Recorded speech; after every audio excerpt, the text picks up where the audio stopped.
जैसी तई पंजी नमाज में अलहम्द भी पढ़ी, किरात भी कयई, रुकू भी कयई, सजदा भी कयई, सारी नमाज पढ़ी आए।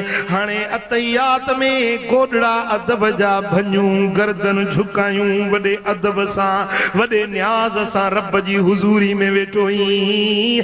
हाणे इने मल वेई चो अस्सलामु अलैका अय्युहन नबियो।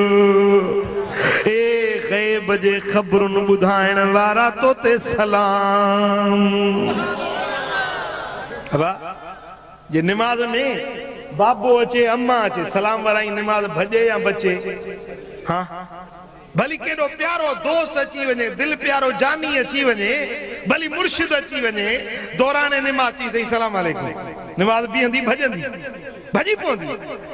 जेकॾहिं नमाज जे दौरान ॿिए कंहिंसां मुखातिब थी, ॿिए कंहिंसां ॻाल्हाई, ॿिए कंहिं ॾे वाझाई, ॿिए कंहिंसां तू बदू थी ॻाल्हि करी त तुंहिंजी नमाज भॼी पवंदी। पर मिठड़े मुहम्मद खे आम्हूं साम्हूं थी बी सलाम करी त तुंहिंजी नमाज मुकमिल थींदी। अस्सलामु अलैका काफ वाहिद हाजिर जो सीगो आहे, यानी हुजूर जी शख्सियत के हाजिर समझी हुजूर के सलाम कर, ये सलाम कर जे साम्हूं को माण्हू मौजूद हूंदो उन के चइबो अस्सलामु अलैका। इन तरह सां मिठे मुहम्मद करीम के सलाम कर, तॾहिं तुंहिंजी नमाज मुकमिल थी।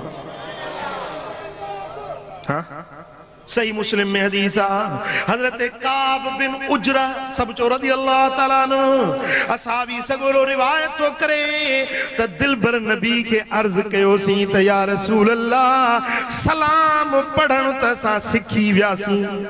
छो त अतहियात महबूबन पंजे गुलामन के सेखारियो त ही अतहियात पढ़बो आ, उन में सलाम पढ़ण असां सिखियोसीं त अस्सलाम अलैका अय्युहन नबी व रहमतुल्लाहि व बरकातहू, सलाम पढ़ण तव्हां सेखारियो। या रसूल अल्लाह ॿुधायो त तव्हां ते दुरूद कीअं पढ़ूं?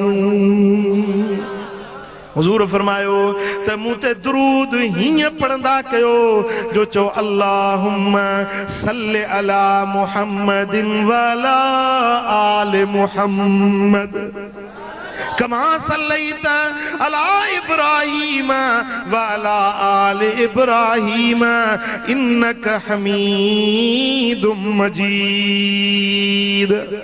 अल्लाहुम्मा बारिक अला मुहम्मदिन व अला आलि मुहम्मद कमा बारकत अला इब्राहीम व अला आलि इब्राहीम इन्नक हमीदुम मजीद।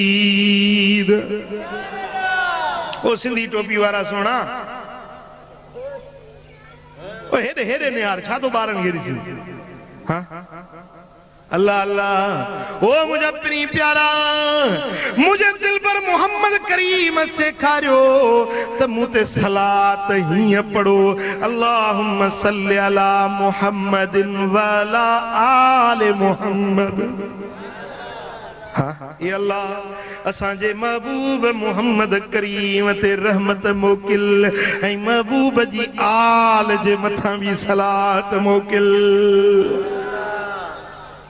बुधो मदीने वारे साईं फरमायो त ला तुसल्लू अलैहि सलातल बितरा, मूं ते खोटी सलात न पढ़ंदा कयो, मूं ते अधूरी सलात न पढ़ंदा कयो, मूं ते जी वा ॻाल्हि सम्झो त आया न या उस लॻी अथव?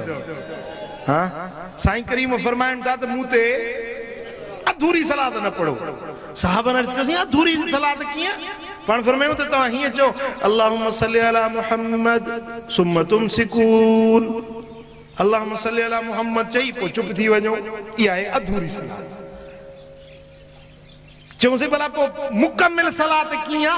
पाण फरमायूं त मुकमिल सलात हीअं जो चओ अल्लाहुम्मा सल्लि अला मुहम्मदिन व अला आलि मुहम्मद।